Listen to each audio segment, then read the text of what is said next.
आप सुन रहे हैं हिंदी साहित्य की सर्वश्रेष्ठ कहानियाँ। आइए सुनते हैं जैनेंद्र कुमार के द्वारा लिखी हुई कहानी ब्याह। बड़े भाई के बाद अब घर का बोझ मुझ पर पड़ा, लेकिन मुझे इसमें कुछ दिक्कत नहीं हुई। सेशन जज हूँ, 700 मासिक पाता हूँ और घर में मुकाबले को कोई नहीं है। माँ सेवा और आज्ञानुसरण के अतिरिक्त और कुछ नहीं जानती और पत्नी जितनी ही कम शिक्षिता है उतनी ही ज़्यादा पति प्राण है। किंतु भाई साहब जिसे अपने अंतिम समय में खास तौर से बोझ बताकर मुझे सौंप गए, उसके संबंध से मुझे अवश्य सतर्क और चिंतित रहना पड़ता है। ललिता मैट्रिक पास करने के साथ अपना 16वां साल पार कर चुकी है। भाई साहब अपने जीवन काल में इसे जहाँ तक हो वहाँ तक पढ़ाना चाहते थे। शायद कारण यह हो कि खुद बहुत कम पढ़े थे, किंतु आखिरी समय आश्चर्य है उन्होंने ललिता की शिक्षा के बारे में तो कुछ हिदायत न दी। कहा तो यह कहा कि देखो, ललिता का ब्याह जल्दी कर देना, मेरी बात टालना मत, भूलना मत। अब भाई साहब की अनुपस्थिति में ललिता को देखते ही उनके उपर्युक्त शब्द बड़ी बेचैनी के साथ भीतर विद्रोह करने लगते हैं। मैं उन्हें भीतर ही भीतर खूब उलटता पलटता हूँ, जानना चाहता हूँ यह क्यों कहा, मेरा क्या कर्तव्य है। ललिता को बड़ी जिज्ञासा, बड़ी चिंता से देखता हूँ। शायद उन शब्दों का ललिता के व्यक्तित्व से कोई सामंजस्य है। फिर रह रहकर यह बात मन में आती है, असंभव है भाई साहब ने समझा हो मैं पीछे ललिता को ठीक प्यार, संभाल और अपनेपन के साथ नहीं रख पाऊंगा, और इसलिए ऐसा कहा हो। जब यह बात मन में उठती है तब भाई साहब पर बहुत बड़ा क्रोध आता है। उन्होंने बेभरोसे का आदमी समझा, जैसे मैं उनका सगा भाई, उन्हीं का पाला पोसा और पढ़ाया लिखाया नहीं हूँ। परंतु ऐसी बात सोचकर मैं ललिता के ब्याह के बारे में व्यग्र और उद्विग्न हो उठता हूँ। सोचता हूँ भाई साहब की मंशा पूरी करने का काम अब मुझ पर है। ललिता को खूब पढ़ाऊंगा और खूब धूम से उसका विवाह करूंगा। दिया लेकर ऐसा लड़का ढूंढूंगा जो दुनिया में एक हो। हमारी ललिता ऐसी जगह जाएगी कि भैया भी स्वर्ग में खुशी से फूल उठेंगे, पर जल्दी नहीं। इस तरह ललिता का पढ़ना जारी है। बीए में पहुंचेगी तब कहीं ब्याह की बात सोचूंगा। ललिता भी हमारे घर में एक अजीब लड़की है, कुछ समझ में ही नहीं आता। जाने कैसे मैट्रिक फर्स्ट क्लास में पास कर गई। जब पढ़ने में इतनी होशियार है तब व्यवहार में क्यों ऐसी अल्हड़ है। उसे किसी बात की समझ ही नहीं है। लोग कुछ कहे कुछ समझे, जो मन में समाया उसे वह कर ही गुजरती है। नौकर हो सामने और चाहे अतिथि बैठा हो, उसे जोर की हंसी आती है तब वह कभी उसे न रोक सकेगी। गुस्सा उठेगा तब उसे भी बेरोक निकाल बाहर करेगी। सबके सामने बेहिचक मुझ चाचा को चूमकर प्यार करने लगती है और मेरी ही तनिक सी बात पर ऐसा तुनक उठती है कि बस। हंसती तो वह खूब है, गुस्सा तो उसको 8वां हिस्सा भी नहीं करती होगी। हाँ, जब करती है तब करती ही है, फिर चाहे कोई हो कुछ हो। मैं चाहता हूँ वह कुलशील का, सभ्यता शिष्टता का, अदब कायदे का, छोटे बड़े का व्यवहार में सदा ध्यान रखे। पर उससे इन सब बातों पर निबंध चाहे मुझसे भी अच्छा लिखवा लो, इन सब का वह ध्यान नहीं रख सकती। नौकरों से अपनापन जोड़ेगी, हमसे जैसे बची बची रहेगी। सहपाठियों और अंग्रेजी जानने वालों से हिंदी के सिवा और कुछ न बोल सकेगी, पर नौकरों और देहातियों से अंग्रेजी में ही बोलेगी। नौकरों को तो कभी कभी अंग्रेजी में 5-5 मिनट के लेक्चर सुना देती है, मानो दुनिया में यही उसकी बात को हृदय गम करने वाले हों। समकक्षियों और बड़ों में धर गंभीर और गुमसुम रहती है, जैसे सिर में विचार ही विचार हैं, जबान नहीं है। छोटों में ऐसी खिली खिली और चहकती फिरती है, जैसे उसका सिर खाली है, कतरने को बस जबान ही है। मिसरानी को बहुत ही तंग करती है, पर मुश्किल यह है कि मिसरानी को इस बात की बिल्कुल शिकायत नहीं है। इस कारण मुझे उसको डांटने धमकाने का पूरा मौका नहीं मिलता। वह बेमतलब चौके में घुस जाती है, कभी उंगली जला लेती है, कभी नमक अपने हाथ से डालने की जिद करके दाल में अधिक नमक डाल देती है। आटा सानते सानते जब बहा बहा फिरने के लायक हो जाता है, तब मिश्रानी से सहाय की प्रार्थना करती है और मिश्रानी उसके दाएं कान को हंसते हंसते अपने बाएं हाथ से जरा टेढ़ा तिरछा करके आटा ठीक कर देती है। मालकिन के मुलायम कानों का मसलने का जब अधिकार संयोग मिले, तब उस अवसर को मिश्रानी जी जानबूझकर क्यों खोएं? उन्हें दिक होना पड़ता है तो हो, लेकिन मुझे यह सब अच्छा नहीं लगता। जैसे जहाँ जाएगी वहाँ इसे रोटी ही बनानी पड़ेगी, फिर क्यों फिजूल ऐसे कामों में हाथ डालती हैं? यह तो होता नहीं कि टेनिस का अभ्यास बढ़ा ले, शायद उसी में चमक उठे और अखबारों में नाम हो जाए। क्या ताज्जुब कोई कप ही मिल जाए। इसलिए मैं उसे काफ़ी गुरमुद्रा के साथ धमका देता हूँ, पर वही जवाब दे देती है। अगर मेरी निचकी लड़की इस तरह मुझे जवाब देती तो मैं थप्पड़ से उसका मुंह लाल कर देता। फिर ललिता के मुंह से जवाब सुनकर न मुझे ज़्यादा गुस्सा होता है, न बहुत अचरज। गुस्सा होता भी है तो मैं कुछ कर भी तो नहीं सकता। मेरे समीप वह भाई साहब की स्मृति है, उनकी प्रतिमूर्ति है, इसलिए उसका जवाब सुनकर मैं चुप रह जाता हूँ। यह लड़की जरा भी दुनिया नहीं समझती। यह समझती यह है कि उसकी कोर्स की किताबों में, उसके कल्पना क्षेत्र में ही सारी दुनिया बंद है। उससे बहस कौन करे? कुछ समझती ही नहीं, करे अपने जी की। पर डिक हमारे ज़िले के डिप्टी कमिश्नर का लड़का है। अभी 1 वर्ष में विलायत से आया है, ऑक्सफर्ड में पढ़ता है। पिता ने हिंदुस्तान देखने के लिए बुलाया है। पिता की राय है कि डिक ICS में जाए, बड़ा अच्छा है। डिक को घमंड नाम को भी नहीं है, बड़ा मृदुभाषी, सुशील, शिष्ट, यह हर तरह से सुंदर जचता है। लेकिन ललिता तो डिक से सदा दूर दूर रहती है। यह नहीं कि उससे बोलती नहीं, मौके पर खूब बोलती है, पर उस बोलने को बीच में लाकर ही वह अपने और डिक के बीच अनुउल्लंघनीय अंतर डालने का उपक्रम करती रहती है। डिक से ही सुना है। यह भी जानता हूँ कि डिक इस अंतर को जितना ही अनुउल्लंघनीय पाता है, उतना ही देखना है कि एक अनिश्चित चाह उसे और विवशता से चाबुक मार मार कर भड़का रही है। इधर ललिता में एक अंतर दिख पड़ने लगा है। एक ओर हंसना एकदम कम हो गया है, दूसरी ओर वक्त बेवक्त पढ़ना लिखना होने लगा है। अब वह बहुत पढ़ती है, मानो जी उचाट रहता है, और उसी को जबरदस्ती लगाए रखने के लिए ये सब प्रयत्न और प्रपंच किए जाते हों। इधर एक खबर डिक के बारे में भी लगी है। कुछ दिनों से उसका इधर आना कम हो गया। उस दिन अचानक यह खबर मिली कि उसने एक हिंदी ट्यूटर लगा लिया है और हिंदी प्रवेशिका के पहले भाग को ख़त्म कर डालने में दंतचित्त है। ये लक्षण बड़े शुभ मालूम होते हैं। दोनों में कुछ खटपट हो गई है। एक दूसरे को नज़दीक लाने में कलह की उन छोटी छोटी बातों से अचूक और अमोघ चीज़ कोई नहीं। मालूम होता है ललिता ने अपनी झिड़की से डिक को ठीक मार्ग दिखा दिया है। इसी से डिक उस पर चलने की तैयारी कर रहा है। इतना सब कुछ समझने पर भी ललिता की ओर से मुझे डर ही लगा रहता है। मालूम नहीं उसके जी में कब क्या समा उठे।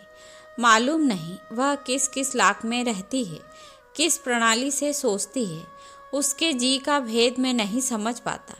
मैं कचहरी से आकर पूरे कपड़े तक नहीं उतार पाया कि ललिता बेधड़क मेरे कमरे में आकर अपनी मेज की शिकायत करने लगी। चाचा जी, मैंने कितनी बार आपसे मेज ठीक करवा देने के लिए कहा, आप ध्यान नहीं देते। यह कैसी बात है? मैं मानता हूँ मुझसे कई बार कहा गया है, फिर भी मैंने कहा अच्छा अब मैं करवा दूंगा। कब से अच्छा ही हो रहा है, अभी करवा के दीजिए। अभी? अच्छा अभी सही नहीं, मैं अभी करवा लूँगी। आप तो यूँ ही टालते ही रहते हैं। अब नहीं टालूँगा बस। नहीं, अभी मिस्त्री काम से लौटे होंगे, अभी कौन मिलेगा? मिस्त्री 10 मिल जाएंगे। मिल जाए तो मैं लगा लूँ। हाँ लगा लो। यह कहकर उसे टाला, कपड़े उतारे, हाथ मुंह धोया और अखबार लेकर इजी चेयर पर पड़ गया। कुछ देर बाद खुटखुट की आवाज़ कानों में पड़ी। नेशन के लेख का तर्क मुझे ठीक नहीं लग रहा था। उसे पढ़ते पढ़ते ऊँघी सी आने लगी थी। तभी खुट खुट का शब्द सुनकर अंदर पहुंचा। क्या है ललिता, कहता हुआ मैं उसके कमरे में चला गया। देखा एक बढ़ई काम में लगा है। आपने कहा था ना कि मिस्त्री लगा लेना। कहा था तो कहा होगा, पर मुझे उसकी याद नहीं थी। बोला तो तुम लपक कर उसे बुला भी लाई, मानो तैयार ही बैठा था। नहीं, जाते देखा, बुला लिया। दिन भर काम करके घर लौट रहा होगा, सो तुमने बुला लिया। बेचारे मजदूर पर कोई दया नहीं करता। तुम्हारा क्या, कोई बेगार थोड़े ही है। उजरत भी तो दी जाएगी, यह तो इसमें खुशी होगा। मुड़कर उसने मिस्त्री से पूछा, क्यों बाबा? मिस्त्री बुढ़ा सिख था। बड़ी लंबी सफ़ेद दाढ़ी थी, सफ़ेद ही साफा था। आंखों में स्नेह और दीनता का रस था। ललिता का प्रश्न सुनकर उसने ऐसे देखा मानो उसकी आंखों में की दीनता और स्नेह एकदम छलक आए। ललिता के मुंह से निकले बाबा संबोधन की मृदुता ने उसके प्राणों में सुख की एक सिहर सी लहरा दी। उसने कहा, नहीं बेटी, मुझे सवेरे से कोई काम नहीं मिला। मेरा घर यहाँ नहीं है, बहुत दूर है। पेशावर तुमने सुना होगा, उसके पास अटक है।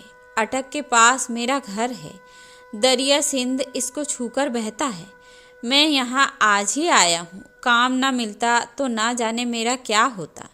दरिया सिंध के किनारे वाले हिंदुस्तान के छोर पर के गांव से यह बुढ़ा सिख नर्मदा के किनारे के हिंदुस्तान के बीचों बीच बसे हुए इस होशंगाबाद में इस प्रकार बेपैसे किस आफत का मारा आ पहुँचा, यह सब जानना मुझे आवश्यक न जान पड़ा।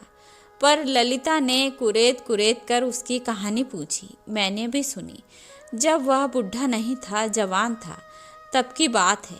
दरिया में बाढ़ आ गई, झोपड़ा बह गया, खेत डूब गए। वह, उसकी घरवाली और उसका एक छोटा लड़का, इन तीनों ने एक दूर गांव में जाकर आश्रय लिया।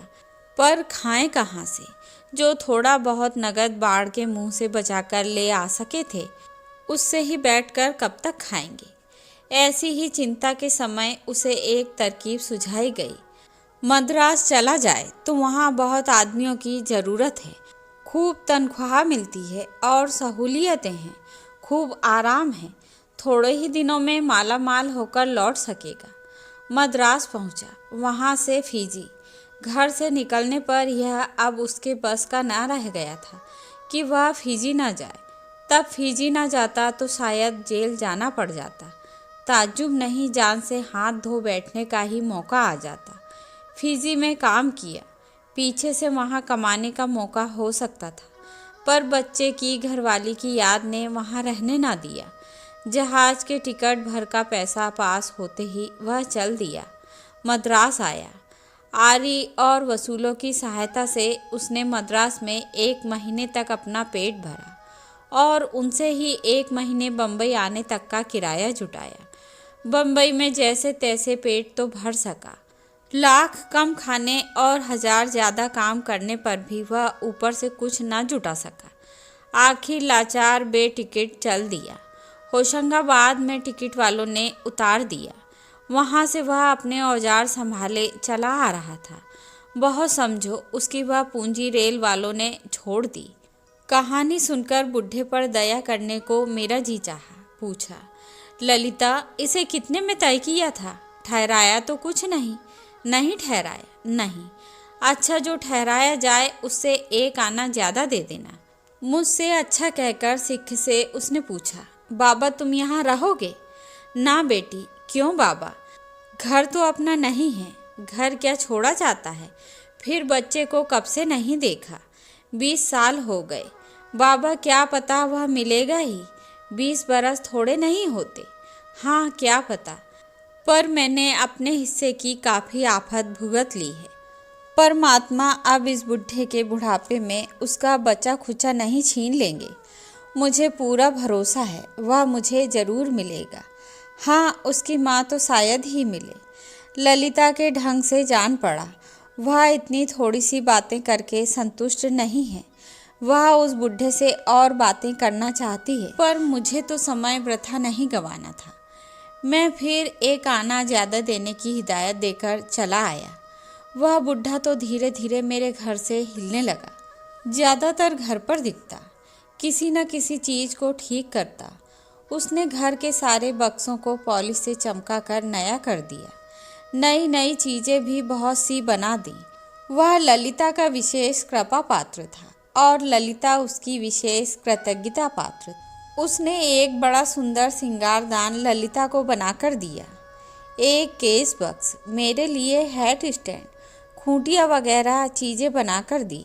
मैंने भी समझा कि वह अपने लिए इस तरह खामखा मजदूरी बढ़ा लेता है। चलो, इसमें गरीब का भला ही है, लेकिन हर एक चीज़ की हद होनी चाहिए। गरीब की भलाई जहाँ तक बात है वहाँ तक तो ठीक है, पर उनसे दोस्ती सी पैदा कर लेना, उनको अपना ही बना बैठना, यह भी कोई बुद्धिमानी है।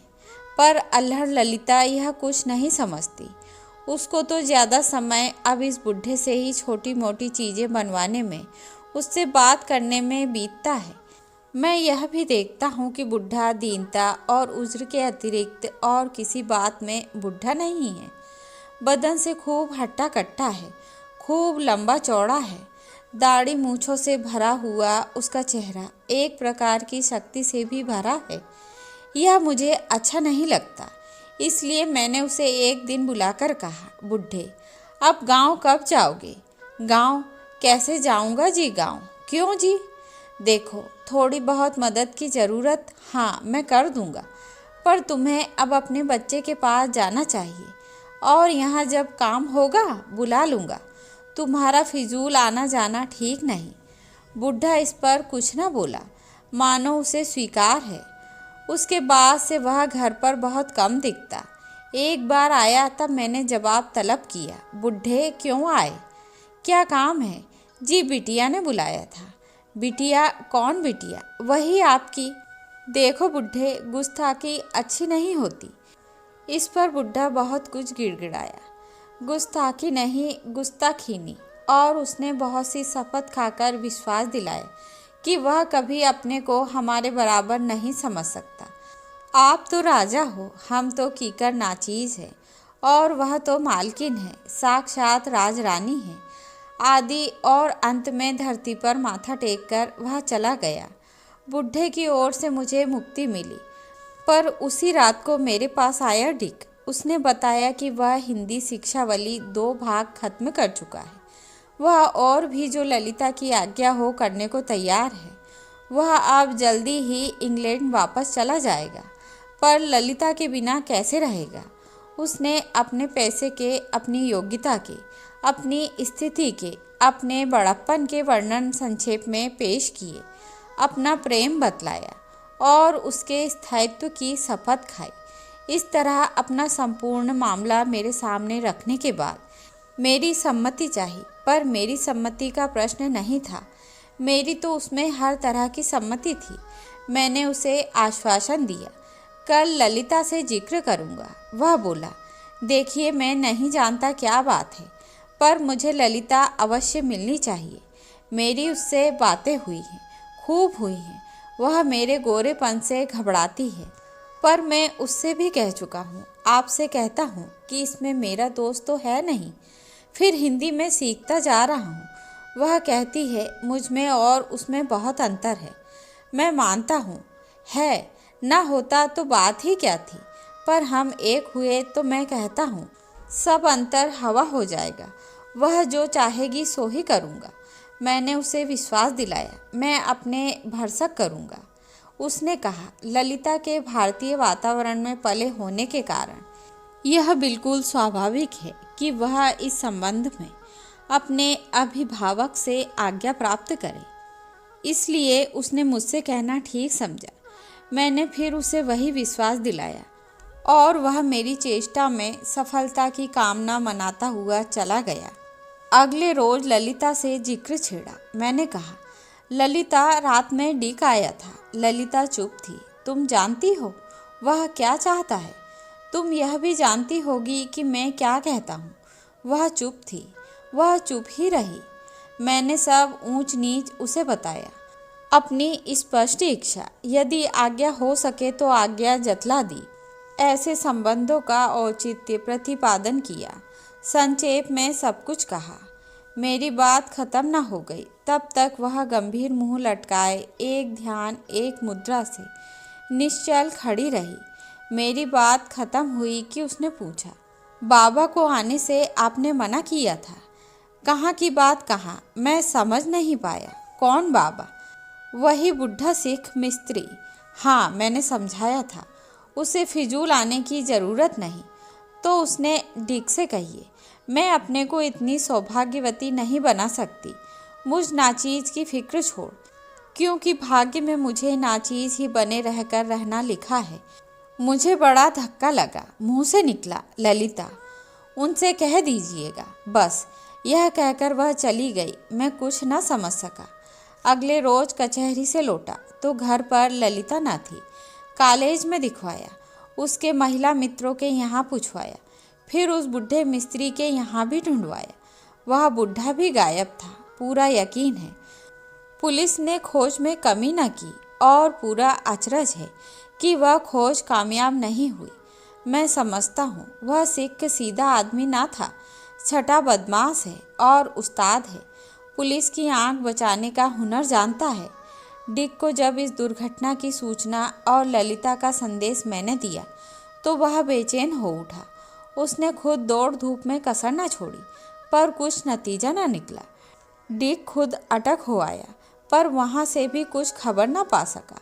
हम सब लोगों ने स्त्रियों के भगाए जाने और बेच दिए जाने की खबरों को याद किया, और यद्यपि इस घटना को उन विवरणों से हम पूरा मेल न मिला सके, फिर भी समझ लिया कि यह भी एक वैसी ही घटना हो गई है। यह बुढ़ा सिख जरूर कोई इसी पेशे का आदमी है।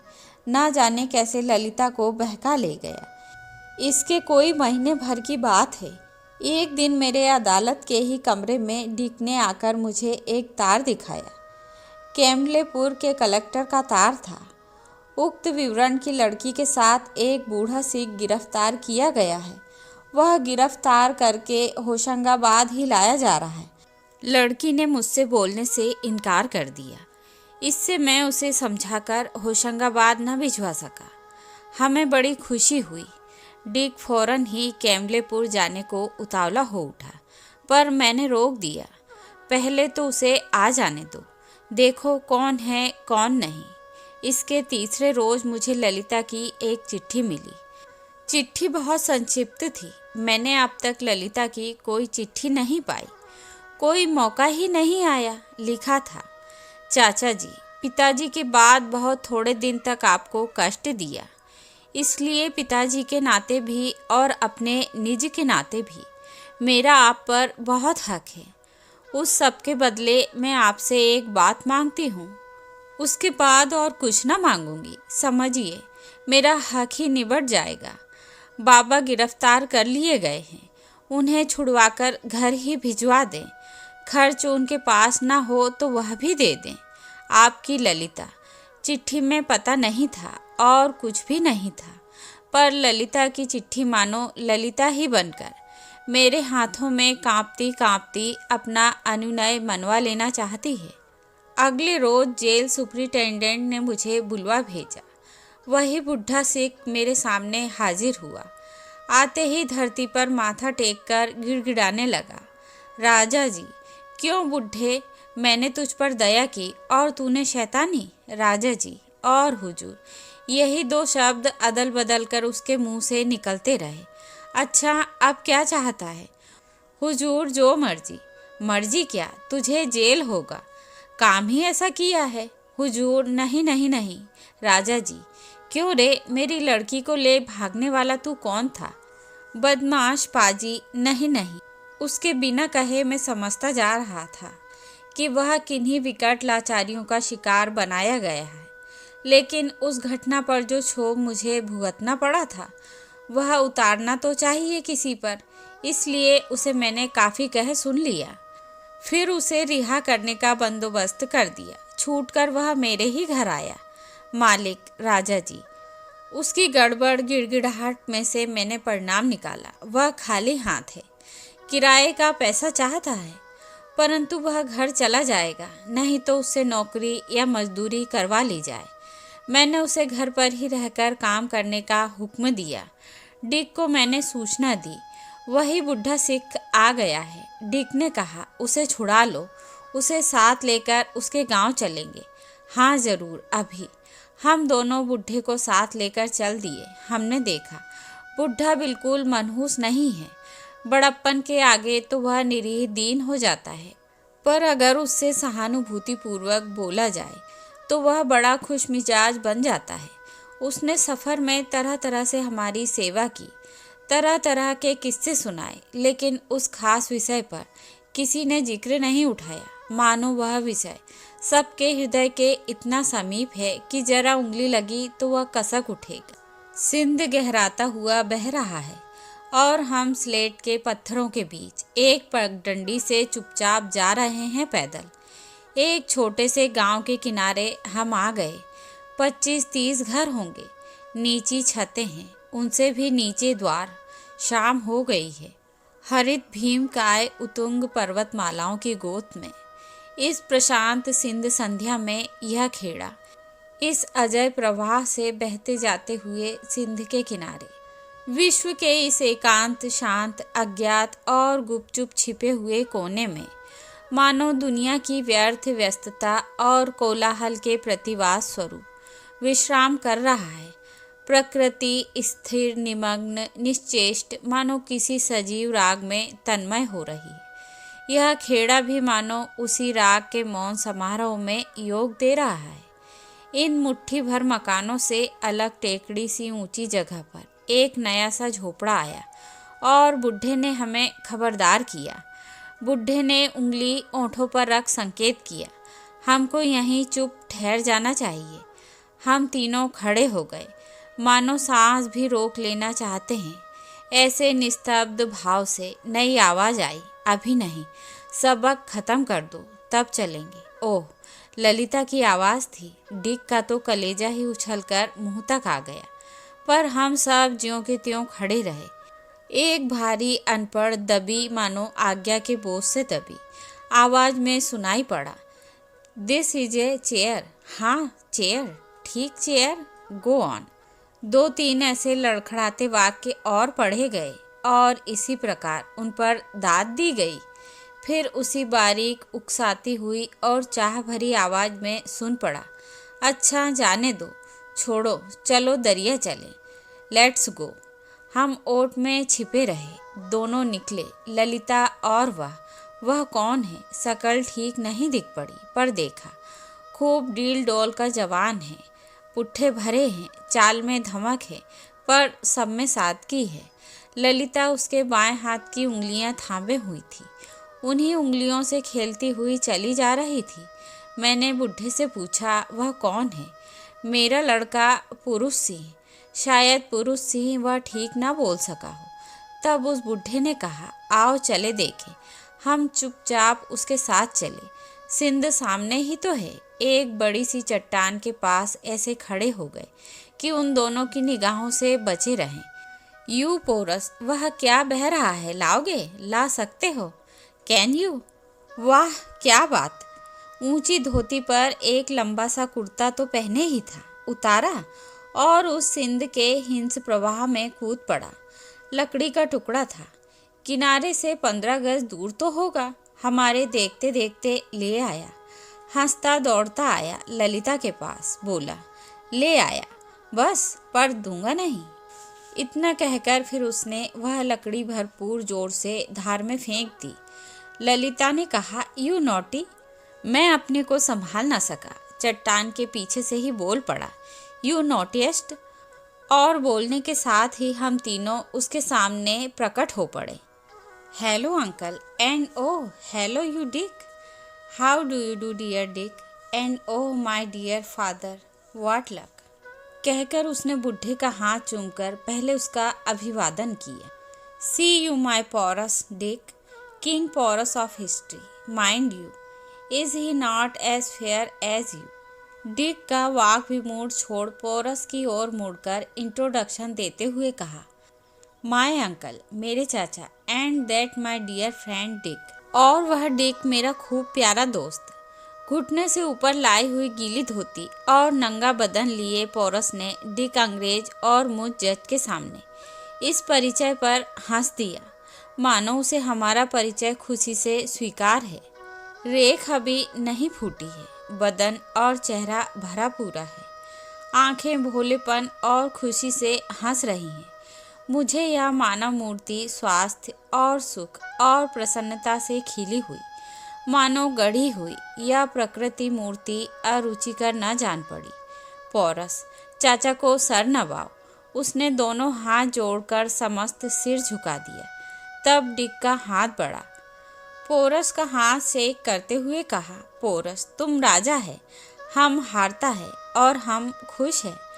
पोरस का हाथ वैसे ही थामे हुए ललिता की ओर मुड़कर कहा, Lalita dear, I congratulate you on your treasure, on your victory, on your king, in truth I do, here's my hand, और ललिता का हाथ झकझोर दिया। लॉन्ग लिव पोरस, आई से, एंड आई बी सेव्ड। तो यह थी जैनेंद्र के द्वारा लिखी हुई कहानी ब्याह। आशा करती हूँ आप सभी को पसंद आएगी।